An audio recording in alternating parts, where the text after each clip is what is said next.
अगर 12 साल की उम्र में तुम्हें ये चुनना पड़े, अपनी जान या अपनी बहन की सांसें, तो तुम क्या चुनोगे? गांव के किनारे एक पुरानी सी झोपड़ी थी।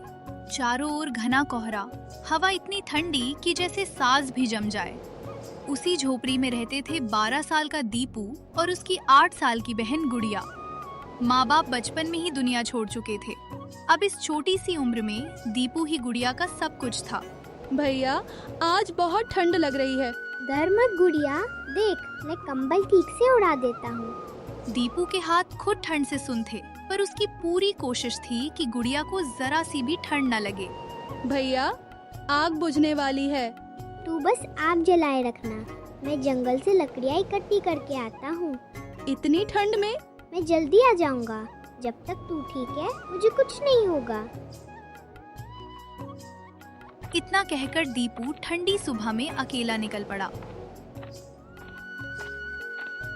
ठंडी जमीन, कांपते कदम और मन में बस एक ही बात,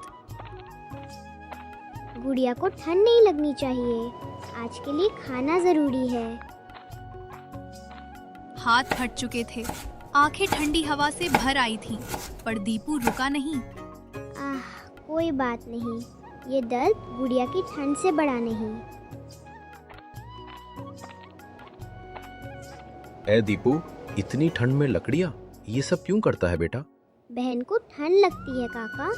जब तक उसका पेट और आग दोनों नहीं जलते मेरा दिल नहीं मानता। चरवाहे ने उसकी पीठ थपथपाई, पर दिल भर आया। भगवान तेरा भला करे बेटा। उधर झोपड़ी में गुड़िया अकेली थी। भैया, जल्दी आ जाओ। ठंड उसके नन्हे पैरों तक चढ़ चुकी थी। उसकी आवाज कोहरे में कहीं खो गई। काफी देर बाद दीपू मंडी पहुंचा, पर आज ठंड की वजह से ग्राहक कम थे। अरे लड़के, इतनी गीली लकड़ियाँ कौन खरीदेगा? 10 रुपए दूंगा। साहब, बहन बीमार है, थोड़े ज्यादा दे दीजिए। पर दुनिया हर बार दिल से नहीं सोचती। नहीं लेना तो हट जा। चल 20 रुपए देता हूँ। लेगा तो? जी दे दीजिए। 20 रुपए बहुत कम थे, लेकिन आज के लिए भूख से लड़ने को काफी थे। लकड़ियां बेचकर दीपू वापस लौट रहा था, पर जैसे जैसे शाम ढल रही थी, हवाएं और तेज होती जा रही थी। रास्ते में एक संकरी पगडंडी थी, एक तरफ खाई और दूसरी तरफ कांटों से भरी झाड़ियां। बस थोड़ा और, गुड़िया मेरा इंतजार कर रही होगी। लेकिन सर्दी से उसके पैर सुन्न हो चुके थे। दीपू पगडंडी से फिसलकर कीचड़ और कांटों में जा गिरा। मुझे घर पहुंचना है, गुड़िया अकेली है। दर्द असहनीय था, पर उससे भी ज्यादा दिल में डर था, गुड़िया का। घुटनों के बल रेंगते हुए दीपू किसी तरह खड़ा हुआ। उसने आसमान की ओर देखा। हे कन्हैया, अगर कहीं हो तो मेरी बहन को बचा लेना। और तभी ठंडी हवा के बीच कुछ मोती सी सफेद पंखुड़ियां उसके पैरों के पास आ गिरी, जैसे किसी ने कहा हो, हिम्मत मत हार। मैं हारूंगा नहीं, मुझे घर जाना है। लड़खड़ाते कदमों से वो फिर चल पड़ा। उधर गांव में 2 औरतें लकड़ी लेने जा रही थीं। अरे सुन, अंदर से खांसी की आवाज आ रही है। चल देख लेते हैं। जैसे ही वे झोपड़ी में घुसी, उनके पांव ठिठक गए।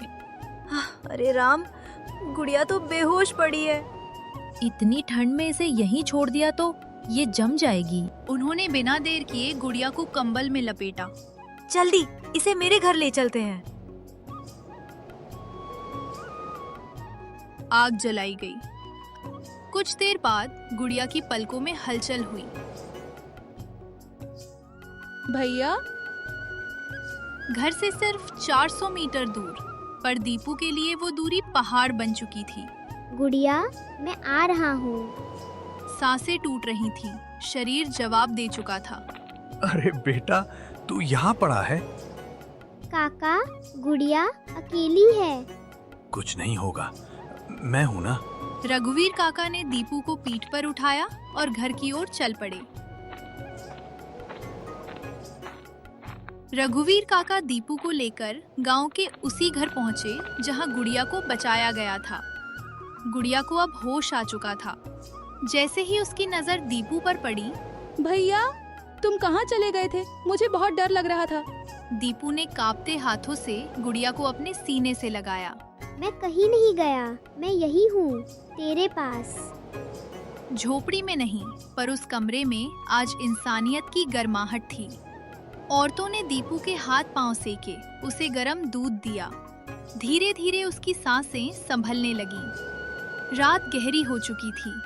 अचानक गांव के मंदिर की घंटी बजी। आज रात मंदिर में अन्नदान और कपड़ों का वितरण होगा।